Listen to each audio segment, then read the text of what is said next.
Sebagai tersangka korupsi tata niaga komunitas terhadap 7 dari 8 tersangka. Banyaknya kasus korupsi di Indonesia. Tahanan terhadap 7 tersangka kasus korupsi pengadaan.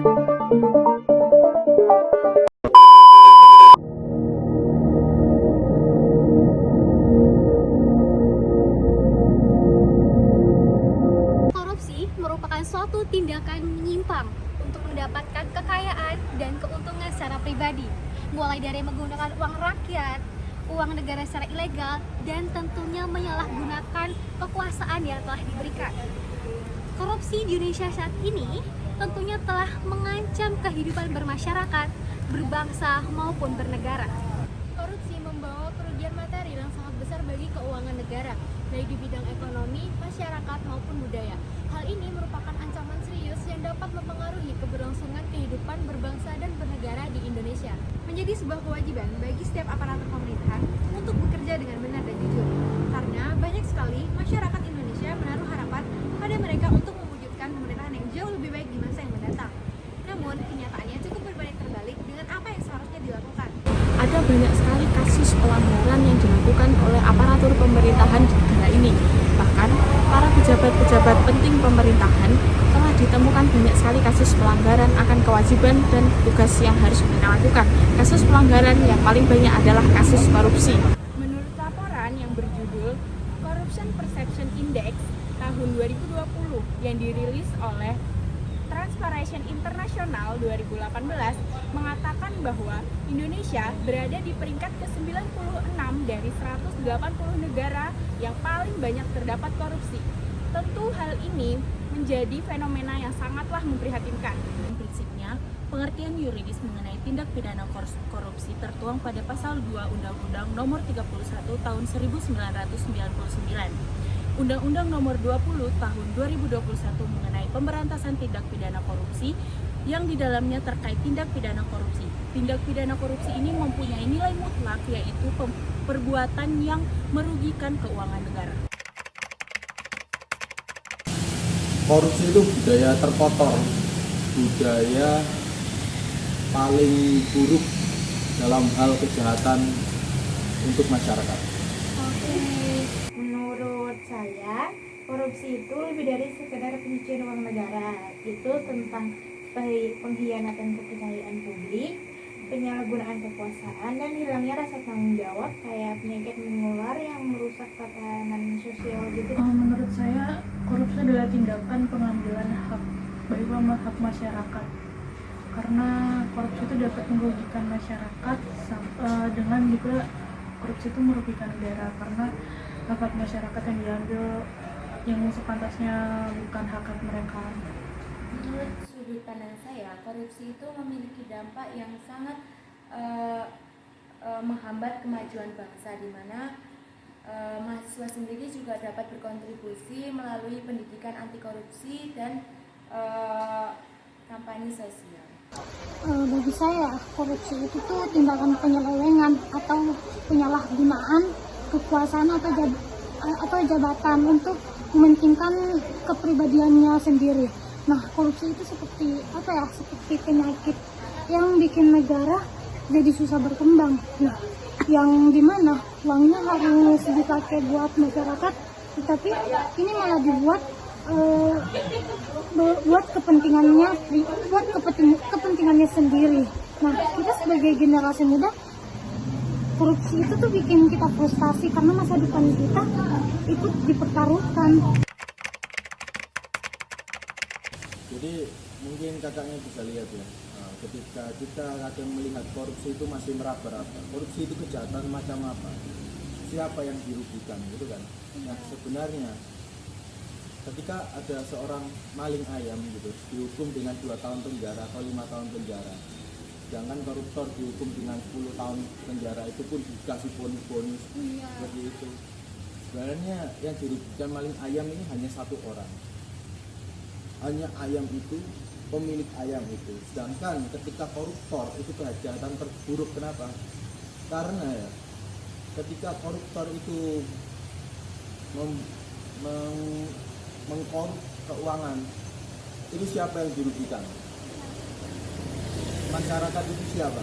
Ketika coba dilihat di berita, ada ibu dan anak yang meninggal karena kelaparan. Dosa siapa itu? Kemudian ada ibu yang mencari uang sesuap nasi, kemudian meninggal, entah itu karena tertabrak dan sebagainya.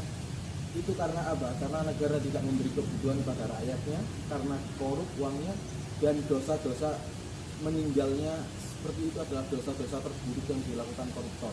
Dan itu sebenarnya yang tidak masih kita raba, apa sih kejahatan koruptor itu sebenarnya? Sangat berdampak sih, soalnya kan pembangunan itu bisa jadi terhambat karena dananya kan dikorupsi.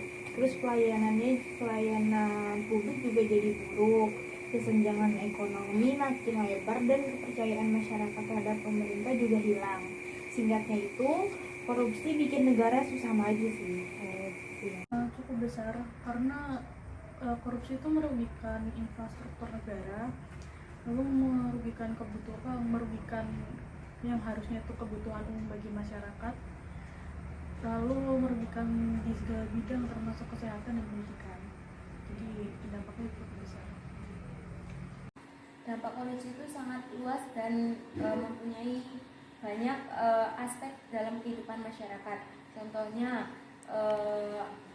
penghambatan pertumbuhan ekonomi, terus ada peningkatan biaya hidup yang dimana harga barang itu meningkat. Ya, dampaknya itu ya sangat besar ya, karena banyak orang yang tidak dapat mengakses pendidikan, kesehatan, atau fasilitas umum yang layak.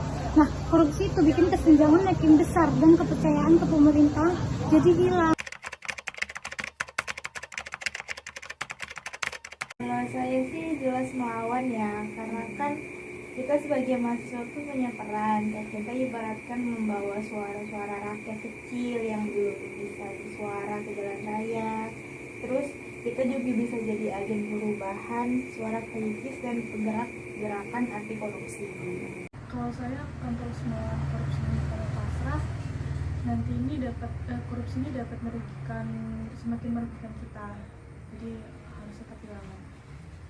Tentu saja kita sebagai mahasiswa harus melawan adanya korupsi. Ya, kalau saya pribadi sih pasti pilih ya melawan ya, karena kalau misalnya kita pilih pasrah, ya kita ya sama aja membiarkan masalahnya semakin parah gitu. Nah, kita itu harus mulai dari diri sendiri dan orang-orang sekitar supaya perubahan ya, bisa terjadi.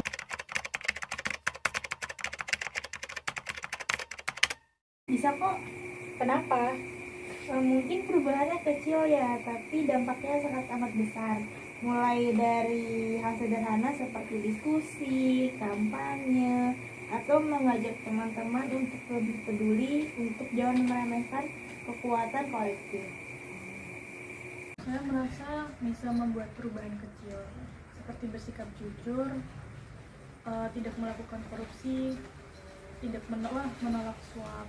Tapi tantangan bagi saya adalah karena karena korupsi udah mengakar, jadi sulit untuk mencegahnya gitu. Sebagai mahasiswa,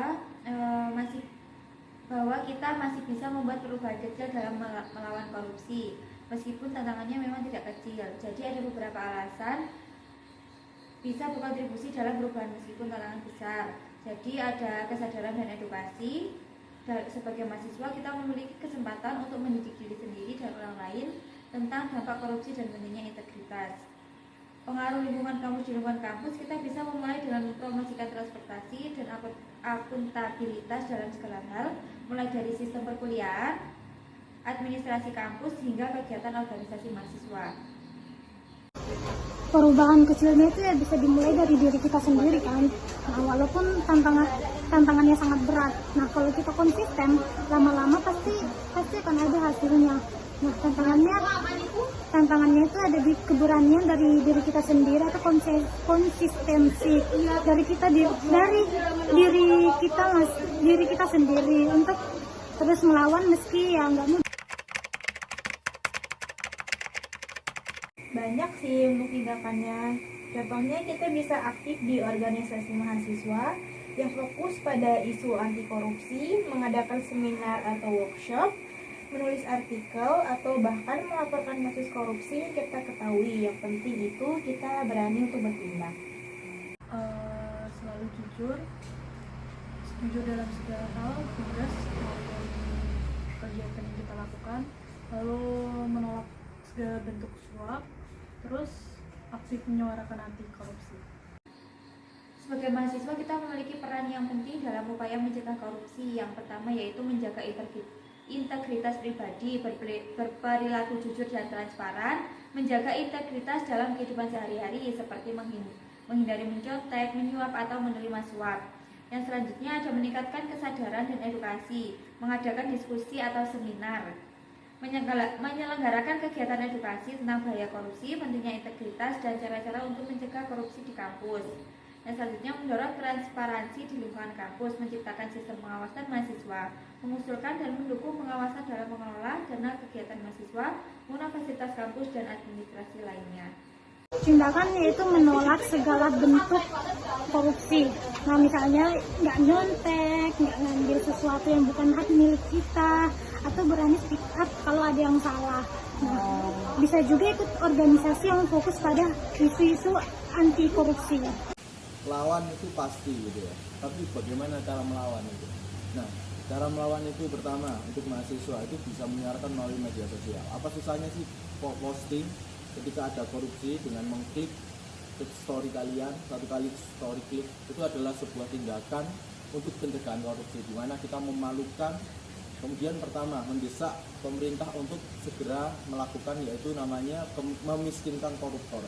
RUU memiskinkan koruptor ini belum disahkan. Nah, ini hal yang harus dilakukan, harus segera diketok palu, dimiskinkan, dihinakan. Bahkan kalau ada istilahnya hukuman terburuk, maka itu harusnya dijatuhkan oleh koruptor, karena dosanya ini bahkan kematian karena kelaparan dan sebagainya. Itu dosa yang tidak terlihat tapi sebenarnya efeknya nyata sekali, akan untuk inflasi dan sebagainya, sehingga mencari pekerjaan sulit dan sebagainya. Sebenarnya itu dosa koruptor.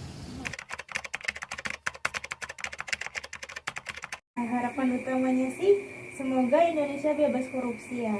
Terus butuh kerja keras dari semua pihak, termasuk penegak hukum yang tegas, masyarakat yang kritis, dan pemimpin yang bertanggung jawab.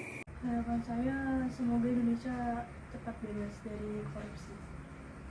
Harapannya ya teman-teman tidak usah takut, karena sebenarnya hak berbicara itu harusnya hak yang dijamin, karena sistem yang dipilih karena kan demokrasi ya sudah, itu harus yang ditanggung.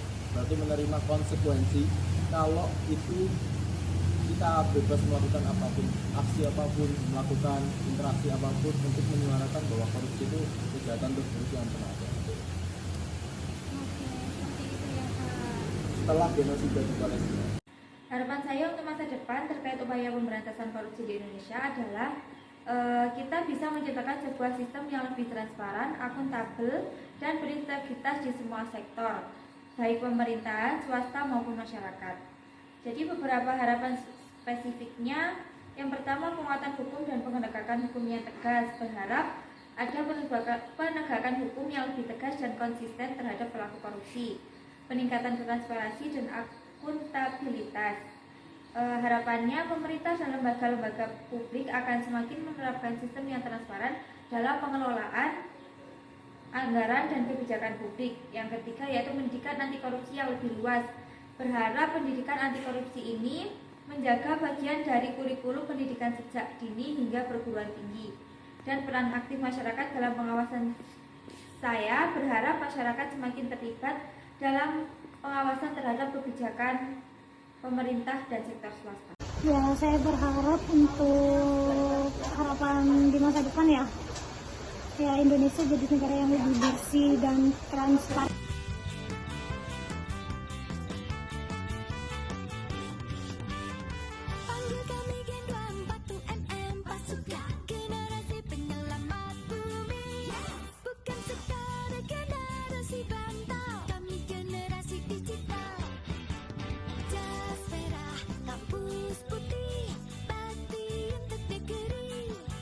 Thank you, everyone! Thank you, Elmar!